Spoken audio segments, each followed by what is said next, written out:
Some men went Super Saiyan. We came together in vulnerability. We all have different things going on and brought them to this retreat. In being vulnerable, we realized our true strength. What happened this weekend was men showed up and shared their hearts.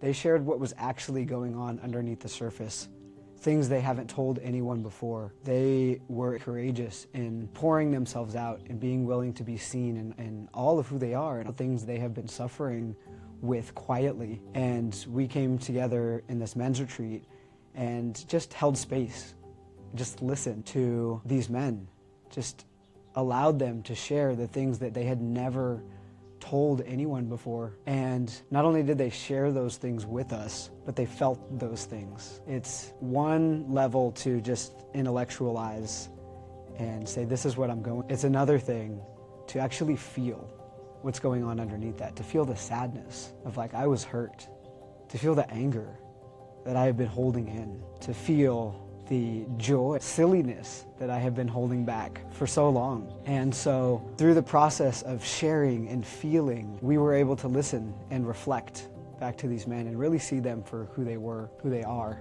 The spiritual power tools that we embodied during this experience amplified the energy that was already there. These spiritual power tools involve movement with our bodies, they involve energy, and they involve breath. And to the outside world, this can look weird, it can look awkward, it can look interesting because we're not used to moving our bodies in this way. We're not used to feeling our emotions as men.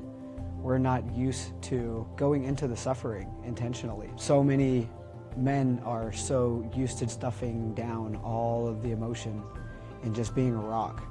And that eventually builds up in our bodies in different places. What we did this weekend was help these men to release those blocks, to allow that stuck energy that has been living in their bodies, those stuck emotions that they have stuffed down for years, to finally be released, to finally be felt, to finally be acknowledged and honored, so that they could free up that next level for their life. The men who came here knew that they have so much more potential and they're holding back.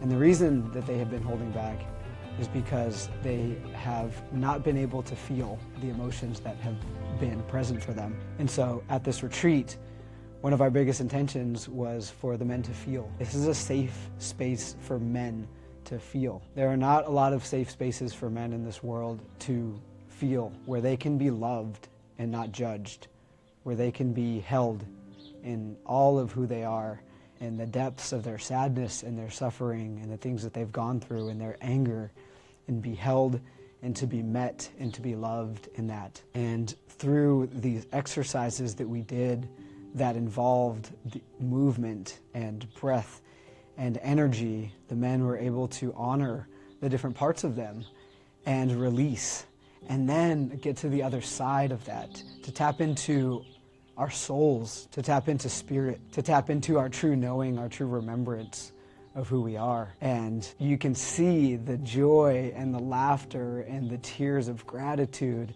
on all of the faces after they've done these exercises. You can feel the energy in the room as it shifts, as these men open up, as their hands go up to the sky and they're ready to receive, as they're ready to move forward in their lives. They're ready to access all of their power, that warrior that lives in every single one of them.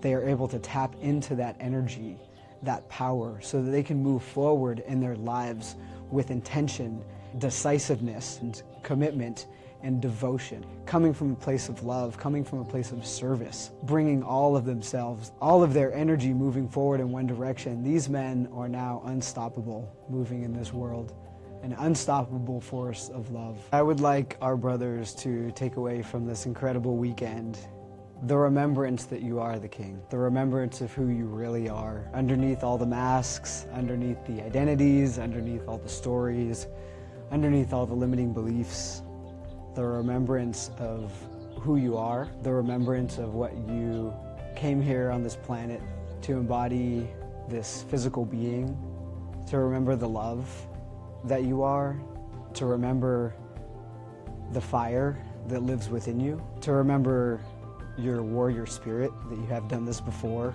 and that you are capable of more than you could ever imagine. And the remembrance that it is possible for you to share your heart with the world, with your loved ones, and that that is your purpose in whatever way that's meant to come through for you, but that you remember what it feels like in your body to know that you are love and that you are a gift to this world.